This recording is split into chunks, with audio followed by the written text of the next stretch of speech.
Well, hi there, my darlings. I don't want to see that. I want to see this. I am going to become, I know it's being live streamed. I had to click a button. You know, I'm excited about beginning something, and it makes me nervous.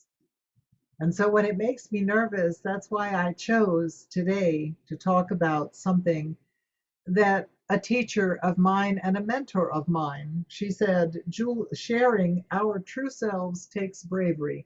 Julia Steggy, the magical marketer. Oh, the woman has such incredible magic for real. She really does. She has this heart of calm, and yet she just goes right to your heart. And she's teaching me a lot. So when she posted sharing our true selves takes bravery in one of our modules, I made that into a meme because I thought, yeah, it's one thing to be in performance mode and to hide behind a character, as most of you know, I've done that in my life. So I could hide in the spotlight on stage. That's one thing. The other part of it is that when you decide to take off the masks, that is when something happens. It's like being on a bare stage without having scenery to hide behind. At least your audience can see you, but that's it. And I remember an incident when I was even on stage. In Samson and Delilah, most of you know the story. Delilah was a priestess who decided to try to find out what the power that Samson had. And she was able to get the secret and cut his hair and make him weak for a period of time. Well, what I loved about the set is there were simply two walls that were angled, and there was a big round bed and a moon that rose behind me. And it was so stark and so simple, and there was no place to hide, there was no place to go. And it allowed you to open your heart. And ironically, the aria that I was singing is Mon cœur s'ouvre à ta voix. My heart opens to your voice, singing to Samson. So I'm learning to open my own heart as Audria, not as any of the characters that I've played over the years. And sharing our true selves, indeed, takes bravery. Because how many of you, and I would love to see your comments and your thoughts on this, how many of you have been taught you're not good enough? You're not enough. You haven't got what it takes. You're not beautiful. Who told you you could sing? You're not smart.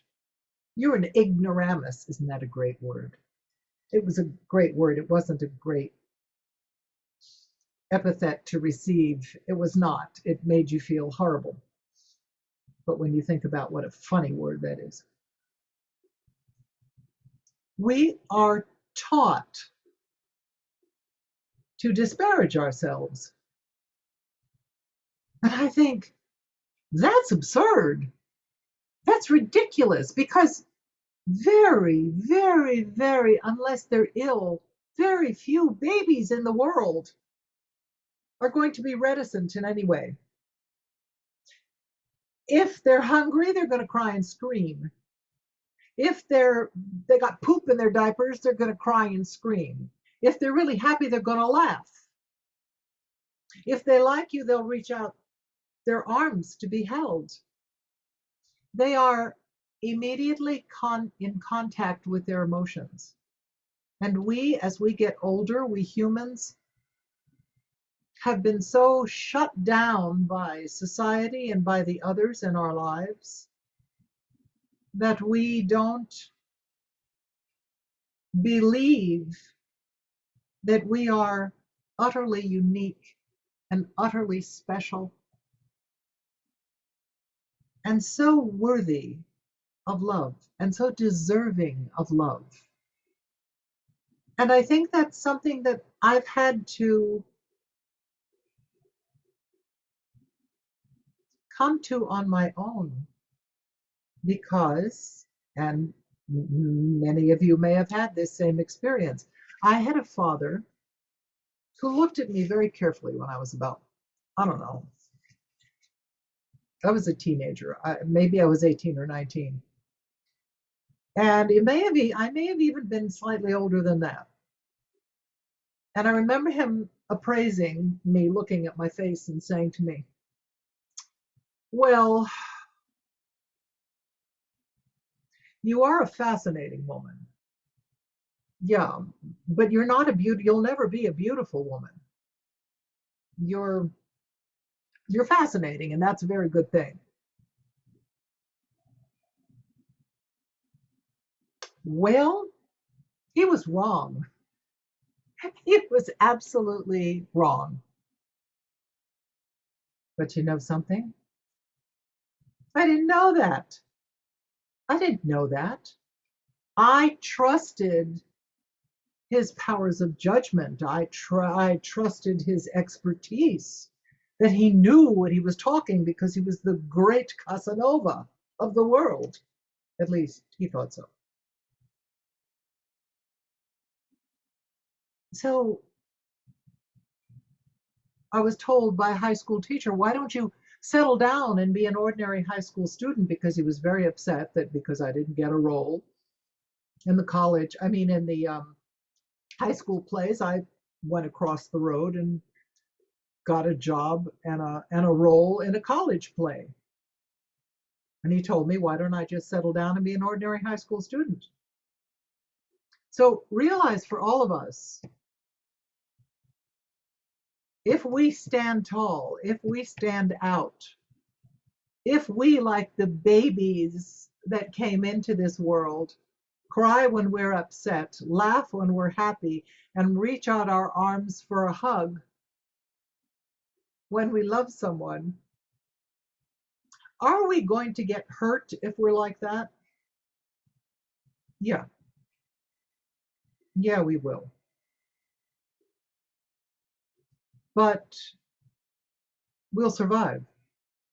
I have certainly survived. Not only have I survived, I have grown into this very strong, tender woman. I am both, and proud of both. So when Julia wrote in our one of our modules, sharing our true selves takes bravery, it does. Along with someone telling you not enough. Is there another half out there that you have been told you're just too much?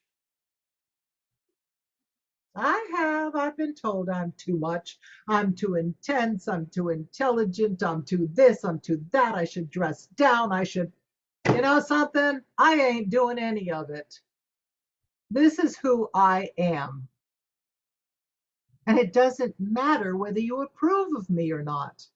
Maybe I just needed to get to be an old woman, that then it just doesn't matter to me. If you like me, you like me. If you don't like me, that's okay. I am intense. I feel intensely. I'm an empath, for heaven's sakes.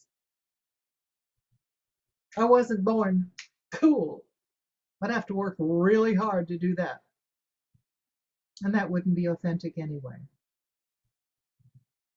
Well, I wanted to share this with you today because whether you're too much, you've been told you're too much, or you've been told you're not enough, both of them are utter and complete bullshit. Utter and complete. Stinks from here to high heaven.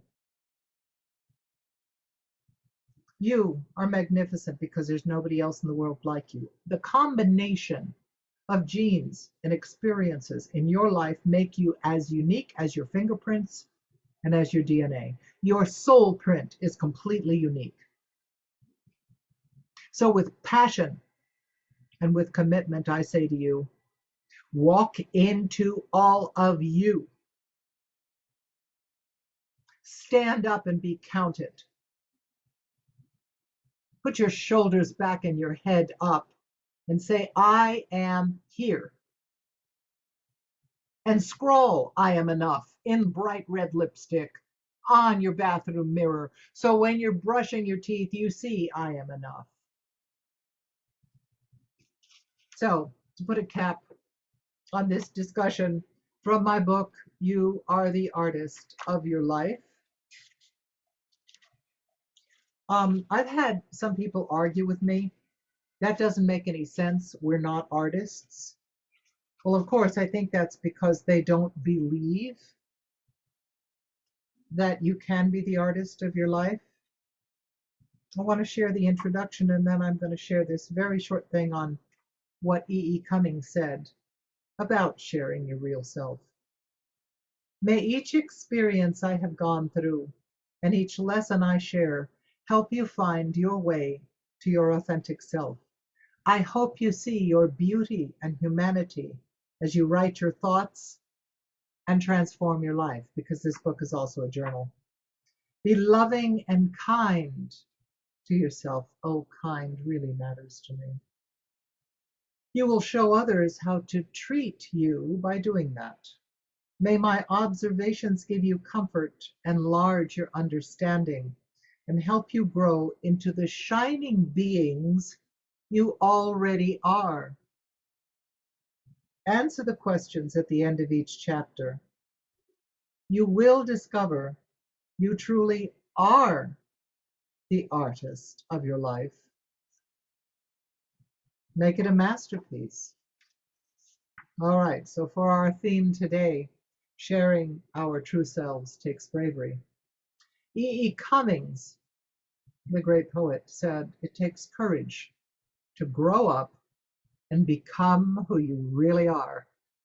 And it has taken me so many years. But you know, I've become who I really am. And I wouldn't trade me for anybody else. I like me. It's quite an amazing feeling. It takes guts to let your authentic self hang out, to drop all the grandiosity. The hardest thing I have ever done was to drop the definition of myself as an opera singer. A 40-year habit is hard to break. One of the first questions we ask when we meet someone is, what do you do? Isn't that a strange thing to ask somebody you don't know? Our measuring stick of worth has to do with the role we play in society. What if I were to say to you, I'm a trash collector? It's more glamorous to say I'm an opera singer and I travel the world, isn't it? More glamorous. A trash collector gets paid better than an opera singer because the work is consistent. A sanitation engineer has benefits, retirement, and a 401k.